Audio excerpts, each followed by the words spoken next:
A Comissão de Meio Ambiente e Desenvolvimento Sustentável discutiu hoje o ITR, o Imposto Territorial Rural.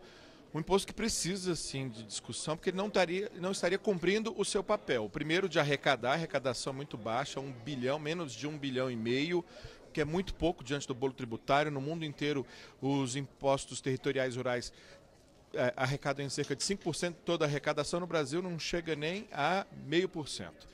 E também não está cumprindo o seu segundo papel mais importante, que é desestimular a concentração de terras no Brasil. O imposto é progressivo para quem não produz na terra. Existem tabelas de produtividade, mas elas não estão atualizadas, elas são ainda do ano de 1980. Isso faz com que terras improdutivas acabem não sendo desapropriadas. O Imposto Territorial Rural, então, foi objeto desse debate intenso que envolveu representantes do governo, representantes de ONGs, e o deputado Nilton Tato, que é presidente da Frente Parlamentar e Ambientalista, ele que é do PT de São Paulo, foi o proponente desse debate. É um consenso que o TR está muito longe de ser o imposto para que ele foi planejado, né, deputado? Sim, como ficou demonstrado nessa audiência pública, de que o ITR é quase insignificante do ponto de vista da arrecadação. Diferente da maioria dos outros países, onde o recolhimento do imposto territorial representa 4, 5, 6% da arrecadação desses países. Aqui, 0,1%. Então ele não cumpre essa função do ponto de vista do recolhimento. Isso mostra o quanto é difícil a gente fazer com que os grandes latifúndios, os grandes proprietários de terra, paguem imposto. E o debate aqui nessa audiência pública é um pouco para a gente ver como é que enfrenta essa situação nesse momento que é oportuno, em que a Casa está debatendo uma emenda na Constituição, enfim, está debatendo a reforma tributária. O senhor, inclusive, anunciou que já está recolhendo assinaturas de emendas que incluam esse assunto na reforma tributária, porque, por enquanto, ela está de fora. Mas uma pergunta que muita gente que nos assiste agora deve estar fazendo é a seguinte: se o senhor é do PT, se no governo do presidente Lula, que já tinha uma preocupação com esses assuntos, não foi possível fazer, por que no governo do presidente Bolsonaro, que tem uma relação, digamos assim, muito mais próxima e apoia o agronegócio da forma que apoia, vai se conseguir avançar nessa matéria? Então, mas justamente isso que eu falei, inclusive, na audiência pública. A dificuldade que nós temos fazer com que o setor agrário, tá? Que o grande latifúndio, eu estou falando isso desde as Seis Marias, tá? Que esse setor sempre teve privilégios. É só a gente ver, não paga imposto, né? Portanto, não é um instrumento para poder dividir a terra, o imposto territorial.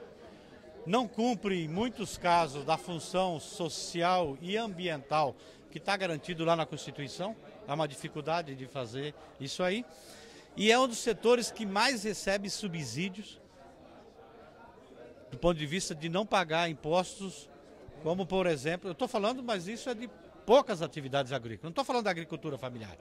Eu estou falando, por exemplo, a cadeia dos agrotóxicos, que recebe de isenção fiscal cerca de 1 bilhão e 200 milhões por ano, só a cadeia dos agrotóxicos. Quase então, o que se aplica, quase que se arrecada então, com o ITR. Independentemente do governo, há uma dificuldade muito da gente fazer com que o grande latifúndio pague imposto nesse país.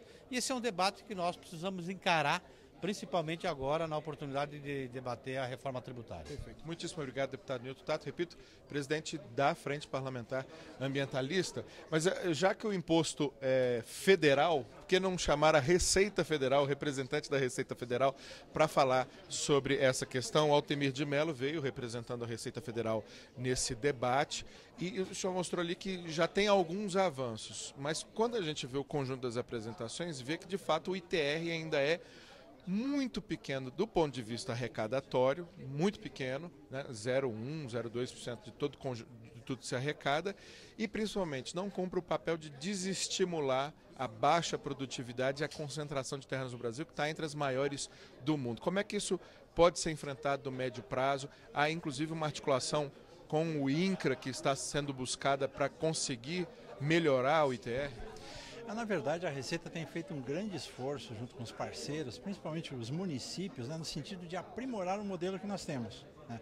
Porque nós temos um modelo que tem um formato normativo, legislativo, desenhado, e que a partir dele nós estamos tentando aperfeiçoar. Então estamos trazendo incrementos de arrecadação bem significativos dentro do potencial arrecadatório do tributo. Né? Porque é um tributo que... Permita, inclusive, interrompê-lo para explicar isso para o nosso telespectador, porque o ITR é um imposto federal, mas há convênios da União com os municípios para fazer a cobrança por dois motivos. Né? Os municípios estão lá mais perto e, em boa medida, os municípios também precisam de um pouco mais de arrecadação. O problema é que tem o outro lado da moeda, que os municípios também são mais suscetíveis às pressões políticas, econômicas dos grandes proprietários de terra. Como lidar com esse desafio também? Não, é justamente isso que eu tentei colocar aqui na audiência, que o modelo do ITR me parece o mais adequado para um tributo com viés municipal. Nós estamos falando do ITR, que mundialmente ele é um tributo de escopo municipal, um tributo sobre patrimônio, e que no Brasil ele tem essa capacidade de,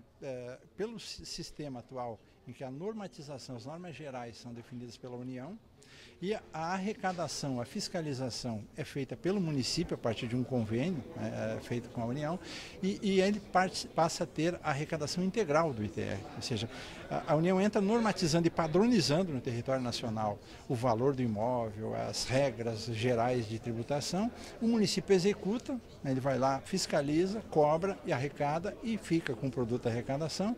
Isso gera riscos menores e as distorções menores que nós temos em outros tributos municipais, como por exemplo com o ISS, com o IPTU, onde nós temos aí verdadeiros problemas muito sérios em relação à gestão desse tributo. Então o modelo ITR, ele parece que em termos de desenho de administração do tributo, ele é muito interessante, é muito bom, ele pode ser aperfeiçoado. Há sinalizações por parte da atual direção da Receita Federal, do próprio Ministério da Economia, de disposição para mexer nessas questões?